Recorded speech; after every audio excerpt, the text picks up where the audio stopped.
पढ़ाई कर दिया था कि मेरी शादी अच्छे घर में हो जाए, लेकिन बस यही सपना नहीं होना चाहिए। ससुराल को छोड़कर मायके चली आई थी सिर्फ बेटी को पढ़ाने के लिए। हाँ, मेरे ससुराल में इतना। बिहार इंटरमीडिएट में गांव की बेटी ने रचा इतिहास। अभी हम बेला थाना क्षेत्र के बेथा गांव में है और हमारे साथ वो बेटी है जो इतिहास रचे थे। इनसे समझने का प्रयास करेंगे कि गांव में रह करके जिला की बात किया जाए तो जिला में तीसरा स्थान इनका है और इनसे समझने का प्रयास करेंगे कि जो जिला से नहीं कर पाते हैं वो गाँव की बेटियां आखिर कैसे इतिहास रचे थे। सबसे पहले तो मेरे चैनल पर आपका स्वागत। एग्जाम में इस तरीके का नंबर लाना कितना कठिन होता है और किस तरीके से मेहनत किए थे आप? कठिन तो होता है, लेकिन अगर मेहनत किया जाए तो सब आसान है। मैं घर पे ही पढ़ाई की थी और बस थोड़ा सा यूट्यूब का सहारा ली थी।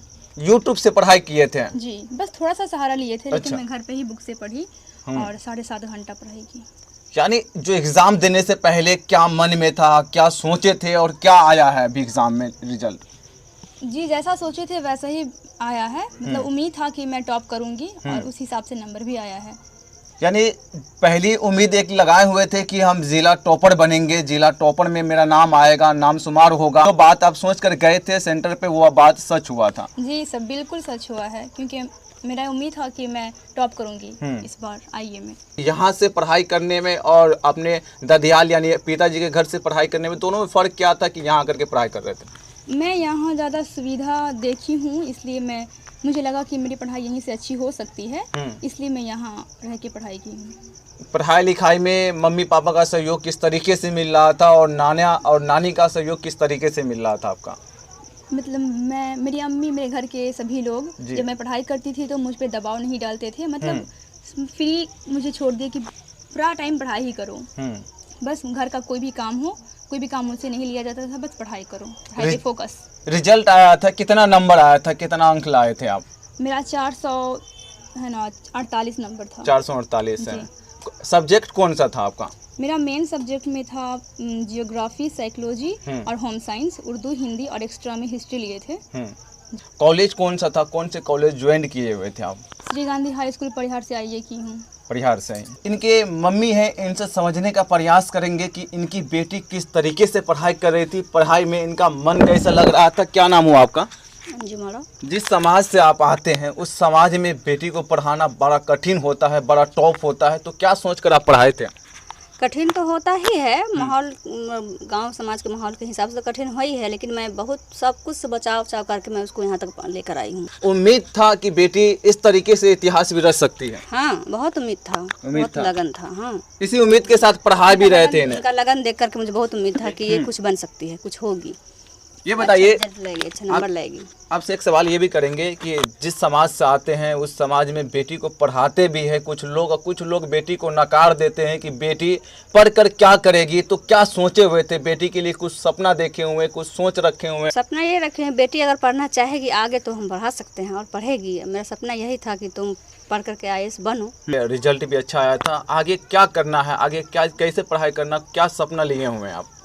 मैं चाहती हूँ कि मैं जो पढ़ाई की हूँ मैं ये दूसरों में बांटूं, बाकी के आने वाले जो बच्चे हैं सबको मैं अपना शिक्षा दूं। इसलिए मैं सोची कि मैं शिक्षक ही बनूं, क्योंकि मैंने देखा है कि गांव देहात में जो मतलब पढ़ाई का जो सिस्टम है बहुत ही कमज़ोर है। लड़कियां के जो पेरेंट्स होते हैं वो बच्चों को लड़कियों समझ के पढ़ने नहीं देते हैं आगे।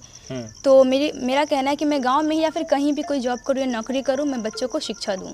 ज़्यादा मैं लड़कियों पर ही फोकस करूँ ताकि वो आगे बढ़ सके। अच्छा, जिस समाज से आप आते हैं सदब, ये बताइए कि उस समाज में लड़कियों के साथ पढ़ाई लिखाई को लेकर के किस तरीके से माता पिता का ध्यान होता है, गांव समाज किस तरीके से, किस नज़रिए से देखते हैं?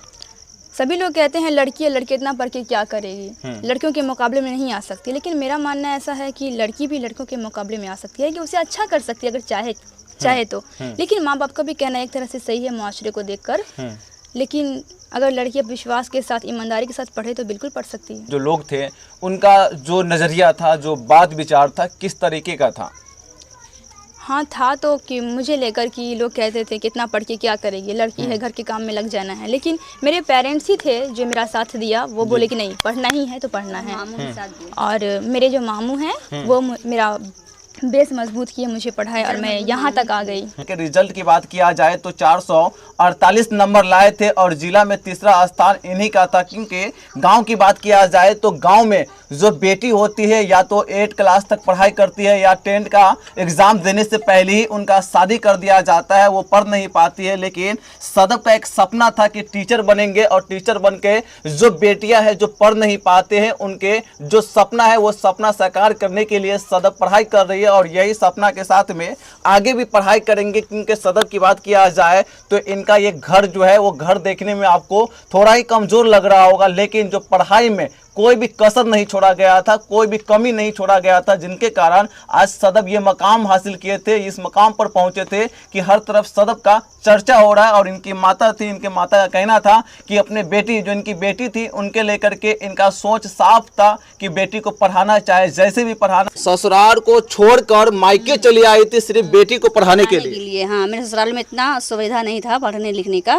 माहौल भी नहीं था वहाँ, तो इसलिए मैं यहाँ लेकर आ गई कि यहाँ हर जगह जगह कोचिंग है, टीचर है, स्कूल है, हर चीज है, तो यहाँ अच्छा बच्चे पढ़ाई लिखाई कर लेंगे। अच्छा, बेटी को पढ़ाने के लिए ससुराल कितने साल पहले छोड़े थे और क्या कारण था? बेटी या फिर कुछ और भी कारण रहा? नहीं, यही पढ़ाई के कारण था। पढ़ाई के कारण बच्चों को वहाँ भी तो कोचिंग सेंटर है, वहाँ भी तो कॉलेज है। 2006-07 तक वहाँ नहीं कुछ सुविधा नहीं था, अब हो गया है, पहले नहीं था। सदब, आप क्या कहना चाहते हैं उन बेटी से, उन लड़की से जो घर के दहलीज को लांग नहीं पाई है, जो घर के दहलीज को पार नहीं कर पाती है, आगे का दुनिया नहीं देख पाती है, घर से बाहर नहीं निकल पाती है, ऐसे बेटियों को क्या संदेश देना चाहते हैं? ऐसी लड़कियों से जी कि वो खुद पर यकीन करके, भरोसा करके, ईमानदारी से वो घर से बाहर निकले और अपनी मेहनत पे यकीन रखे और पूरी मेहनत से पढ़ाई करें बस, और वो भी जिंदगी में टॉप कर सकती है। उन माता पिता को क्या संदेश देना चाहते हैं जो अपने बेटी को बोझ समझ के पढ़ाते नहीं हैं? उन माता पिताओं से मेरा कहना है कि बच्चों पर ध्यान भी दे और उसको पढ़ने का आज़ादी भी दिया जाए और उस पर ज़्यादा दबाव नहीं दिया जाए। बस जो बेटा नहीं कर सकता है वो बेटी भी कर सकती है। सोच ये देखा गया है, सोच ये है गांव में कि बेटी कुछ नहीं कर सकती है, बेटी सिर्फ इतना ही कर सकती है कि घर का चूल्हा जला सकती है, घर परिवार संभाल सकती है, ऐसा ही सोच गांव समाज में। तो ये सोच को बदलने में कितना वक्त लग सकता है? लगता है आपको कि समय रहते हुए ये बदल सकता है सोच? सर, बदल तो बिल्कुल सकता है, सोच पॉजिटिव होनी चाहिए। लेकिन आजकल माता पिता सोचते हैं कि लड़कियों को पढ़ाना सही नहीं होगा, इसलिए लड़कियां आगे नहीं बढ़ पाती हैं। अभी तक इस क्षेत्र में लड़की पीछे रह गई। और भी लड़की है जो जिला में इस मकाम तक पहुंचना चाहती है लेकिन नहीं पहुंच पाती है। कारण क्या होता है? लड़की में भी कमी होता है या माँ बाप का भी कमी या समाज की कमी होती है? बिल्कुल होती है, समाज की भी कमी होती है, माँ बाप का दबाव भी होता है और फिर लड़की मेहनत भी नहीं करती हैं, इसलिए वो आगे नहीं बढ़ पाती हैं। उसका कोई सपना नहीं होता है, बस वो पढ़ाई करती है कि मेरी शादी अच्छे घर में हो जाए, लेकिन बस यही सपना नहीं होना चाहिए। सपना होना चाहिए कुछ बनने का, कुछ दुनिया को करके दिखाने का, लोगों के लिए सेवा करने का। इसलिए लड़कियां पीछे रह जाती हैं। मैट्रिक तो कर लेती हैं लेकिन फिर भी दुनिया में नाम नहीं कमा पाती हैं। यानी सदब की बात किया जाए तो इनका सोच और विचार आप तक पहुंचाने की कोशिश किए थे। इस पर आप क्या सोचते हैं कमेंट बॉक्स में ज़रूर लिखिए। और आप हमारे चैनल पे पहली बार आए तो न्यूज़ पब्लिक बिहार को यूट्यूब पे सब्सक्राइब कर ले, फेसबुक पेज पे देख रहे हैं तो फॉलो करना ना